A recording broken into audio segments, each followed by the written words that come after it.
Only on 5, a twist on a documentary about one of Mansfield's most notorious murders. Our Kristen Volk spoke to the man behind that film. And Kristen, this project hits very close to home for him. Very much so, Rob. The 1989 crime involved a prominent husband killing, then burying his wife. The two had kids. One of them is Collier Landry, the man producing the documentary. Could you describe this sound for us? Okay, it was about this loud.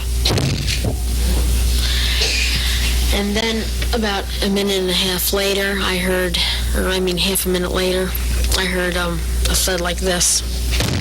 It sounded like a body hitting a wall. 26 years later, Collier Landry is reflecting on his life from a very different vantage point. I was petrified. I was just scared. He no longer wants to be remembered as that 12-year-old kid offering disturbing details in one of Mansfield's most infamous murder cases.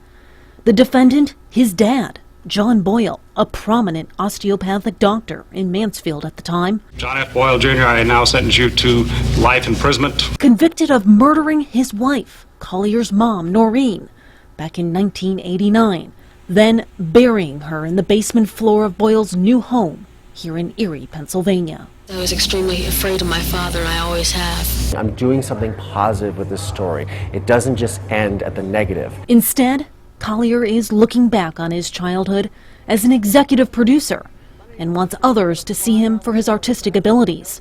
He's now making a documentary about his mom's death.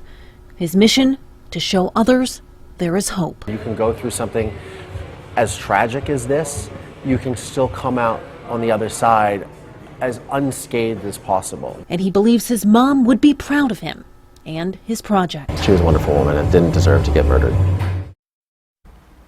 Collier tells me he expects his documentary to be released this summer. Parts of it have already been shot in Ohio.